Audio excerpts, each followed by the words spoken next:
यार, आज हम अभी इंटरनेशनल ट्रेड फेयर के अंदर Uttar Pradesh dairy development stall के ऊपर है। डॉक्टर नीलम बालाजी हमारे साथ है। डॉक्टर नीलम बालाजी से पूछते हैं कि क्या चेंजेस हुए हैं, कैसे हम उत्तर प्रदेश जो कि ऑलरेडी दूध के लिए जाना जाता है, और क्या क्या चेंजेस किए हैं इन्होंने सो डैट की कैपेसिटी ज़्यादा बढ़ पाए। नीलम जी बताइए हाँ प्लीज़। जी, मेरा सभी भाइयों को नमस्कार।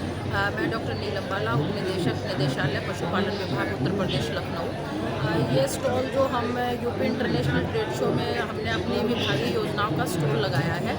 इसमें हमारी कुछ नीतियां हैं, जैसे उत्तर प्रदेश कुक्कुट विकास नीति है, चारा नीति है, मत्स्य आहार नीति है, और विभाग की बहुत सारी योजनाएं हैं जो हमारे पशुपालकों की आय को दुगना करने के लिए हमारी सरकार पशुपालकों को प्रोत्साहन दे रही है और उनकी आय में भी इजाफा हो रहा है। जैसा कि आप जानते हैं कि कृषि पालन के साथ साथ पशुपालन भी प्रदेश की अर्थव्यवस्था का एक महत्वपूर्ण अंग है। जो हमारे भूमिहीन किसान हैं या गरीब किसान हैं और लघु किसान हैं, उनके लिए कुक्कुट विकास नीति 2022 लेके आई है हमारी सरकार, जिसमें हम उनको 10,000 लेयर पालन के लिए, 30,000 लेयर पालन और 60,000 के लिए उनको ब्याज में 7% की छूट दी जा रही है, और इलेक्ट्रिसिटी का 100% छूट है 10 वर्षों तक, और स्टाम्प ड्यूटी में भी पूर्ण छूट दी गई है।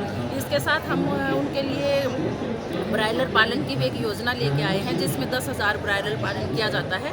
ब्रायलर जो है वो मांस के लिए पाला जाता है, और लेयर मुर्गियाँ हैं वो अंडे के लिए पाली जाती हैं। और जैसे कि हमारी सरकार की प्राथमिकता है कि कुपोषण को दूर करने की, तो मुख्यमंत्री सहभागिता योजना भी है इसमें, जिसमें कि कुपोषित परिवारों को गाय दी जाती है और 50 रुपये प्रतिदिन प्रति गाय के हिसाब से उनको दिया जाता है। और भी हमारी छोटे पशुओं की योजनाएं हैं, जैसे गाय की, जैसे कि बकरी की, भेड़ की और सूकर की योजनाएं हैं।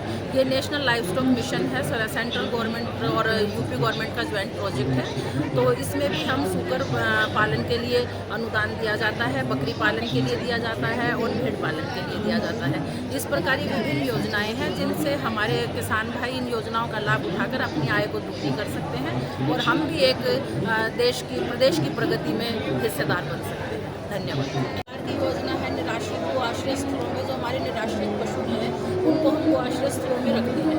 तो वहाँ उनके आश्रय स्थलों के मैनेजमेंट के लिए, उनके माइक्रो मैनेजमेंट के लिए हमारी योजनाएं चल रही हैं, और उसमें जो भी हमारे गोबर के प्रोडक्ट हैं, ताकि हमारी जितनी भी गौशालाएँ हैं सेल्फ सस्टेनेबल हो सकें। तो बहुत सारे NGOs हैं, ये लखीमपुर का एक NGO है जो गोबर के ये प्रोडक्ट, ये सब गोबर से बने हुए हैं, गोबर की मूर्तियाँ हैं।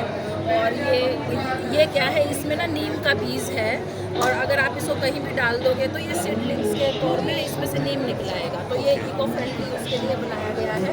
और ये सब गोबर की मूर्तियाँ, जैसे आप देख काफ़ी चलाया है, उन जालों से पेंट बना हुआ है, और ये गोबर की मूर्तियाँ हैं, ये दिए हैं, ये इसमें ये स्टैंडर्ड कैंडल भी बनाई गई है। और इधर आप ये गाय के घी का प्रोडक्ट है, ये गाय हैं, ये एक NGO है, ये लड़की चलाती है उसको। ये सारे गाय के घी से बने हैं। गाय के घी के प्रोडक्ट हैं, इसमें गाय का घी, शिया बटर क्रीम, इसमें ये लिप बाम है जो लिप्स पे लगाए अपना वो नहीं होगा। और जो घी और मलाई जैसे पुराने ज़माने में लोग लगाते थे, तो वो प्रोडक्ट के रूप में है, ताकि थोड़ा सा इसका वैल्यू एडिशन करके ये किया गया और लोगों की सेल्फ सस्टेनेबिलिटी के लिए इसको किया गया। अग्रवाल जी आज हमारे साथ हैं, और ऑलरेडी हम लोग उत्तर प्रदेश दुग्ध जो परिशोधन इन्होंने करी है, जिसके अंदर डेयरी फार्म और मुर्गा फार्म, ताकि किसानों को, लोगों को बहुत ज़्यादा इससे बेनिफिट हो पाए। गौतम बुद्ध नगर से डॉक्टर साहब से बात करते हैं कि क्या क्या नई परियोजनाएं, क्या नए प्रोसेस ये लेके आए हैं सो डैट कि और ज़्यादा अच्छा यहाँ पे डेवलपमेंट हो पाए। बताइए डॉक्टर साहब। धन्यवाद मंबर। जैसा कि आज के जब समय में अगर हम देखें तो मोस्ट डाइवर्सिटी जो बची हुई है वो हमारे पास पशुपालन विभाग में ही बची हुई है।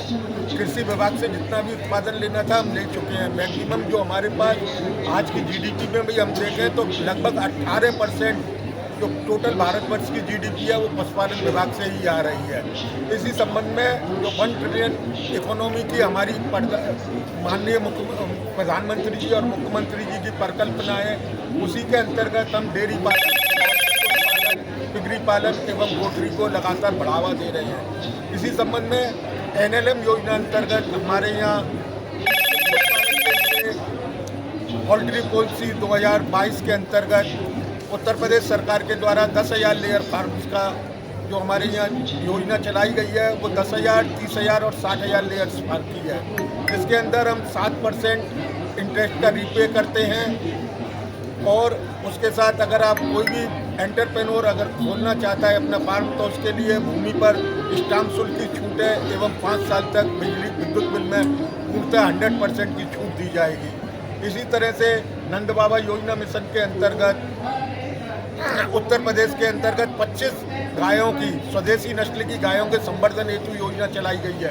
पूर्ण परियोजना 61 लाख की है, जिसके अंदर 31 लाख रुपया की पूर्णतः सब्सिडी दी जा रही है।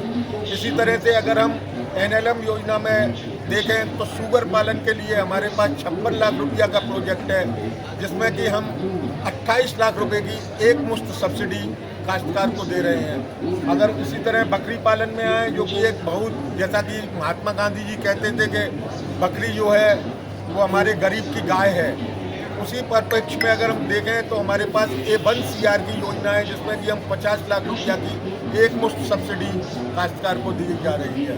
इसी तरह से अगर हम लगातार प्रयास करेंगे तो हमको बहुत जल्दी आशा है कि जो माननीय प्रधानमंत्री जी की 1 ट्रिलियन इकोनॉमी की परियोजना जो परिकल्पना है, उसको हम बहुत जल्दी साकार कर पाएंगे।